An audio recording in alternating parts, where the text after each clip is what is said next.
Investment उस तेजी से इंडिया में नहीं आ रहा जिस तेजी से शायद एक्सपेक्टेशन थी। और दूसरी बात एम्प्लॉयमेंट, बेरोजगारी। एम्प्लॉयमेंट का इशू रिजॉल्व नहीं हो रहा। जिस तरह से वर्कफोर्स में एडिशन हो रही है उस तरह की एम्प्लॉयमेंट अपॉर्चुनिटीज नहीं है। मैं आपसे पूछना चाहती हूं कि चुनाव नजदीक आ रहे हैं, हालांकि आप क्विंटेसेंशियल पॉलिटिशियन नहीं हैं, लेकिन चुनाव का जो ग्रामर है वो शायद डेमोक्रेसी में एक तरह से सुनहरे अक्षरों में लिखा जाता है और 5 साल के बाद आपको चुनाव में जाना होता है। मैं पूछना चाहती हूं, क्या अनएम्प्लॉयमेंट का इशू, बेरोजगारी का इशू एक बड़ा मुद्दा होगा आने वाले चुनाव में, और इसको एड्रेस करने के लिए आप क्या कर रहे हैं? जितने भी प्रोग्राम्स हैं, एक एग्जांपल लीजिए, डिजिटल इंडिया और मेक इन इंडिया के कॉन्फ्लुएंस पे इलेक्ट्रॉनिक्स मैन्युफैक्चरिंग का, सेमीकंडक्टर का, स्टार्टअप्स का।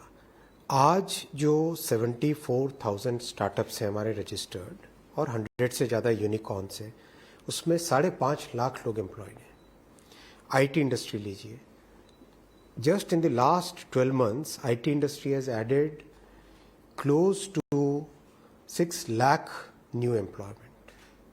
Close to 6 lakh new employment. That's the kind of employment which is happening on the ground, right?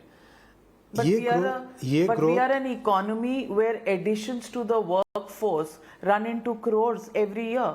So, a few lakh employments is not going to resolve our problem.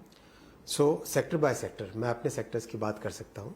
आप railway का लीजिए, stations का जिस तरह से काम चल रहा है, आज जितने भी इंजीनियरिंग डिज़ाइन में फर्म्स हैं, वो फर्म्स कह रही है we are already on a hiring spree. Construction के लिए फर्म्स जितनी चाहिए उतनी फर्म्स अवेलेबल नहीं है। People are adding their workforce now, people are adding their resources now. Sector by sector अगर आप देखें, हर एक सेक्टर में सेम फिनोमिनन है। If you sum it up, आप इसको take a step back, economic strategy किस तरह से हमारे देश में at a level of development at which we are, we should have at least 35-37% investment as part of our total GDP, right? Because of the policies of the previous government, UPA government ने जिस तरह से एक banking sector को पूरा finish करके रख दिया था, एकदम ऐसी कंडीशंस लेके आ गए थे that we were among the fragile 5. 4-5 years it took the government to clean up that thing. उसके बाद में इन्वेस्टमेंट साइकिल स्टार्ट हुई। 5.5 लाख करोड़ का 2021 में कैपिटल इन्वेस्टमेंट का प्रोग्राम पीएम साहब ने बजट में डाला। उसको 7.5 लाख करोड़ का 2022 के बजट में किया। This cycle has already started playing out. जो 50-60%, 70% कैपेसिटी यूटिलाइजेशन फैक्ट्रीज में था, that has now gone to 85-90% in most of the industries, and that means the new capital investment cycle starts.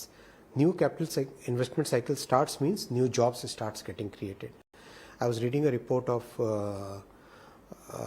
this period corresponding May to August period, इसका एक corresponding period का, against 371 million people employed, now we have something like 408 million people employed, right?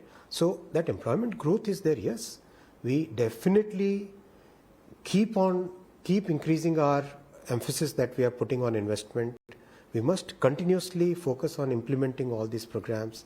We must make sure that any impediment which is there in front of any new investment which comes, नई factory लगानी, उसमें कोई भी impediment हो, it's our duty to make sure that the plant comes quickly, people starts getting the work that they want to do. उस process को जितना speed up करें हमेशा अच्छा है, because we are a growing economy, we need that kind of, and we are a large population. We definitely we must keep on increasing our effort on that.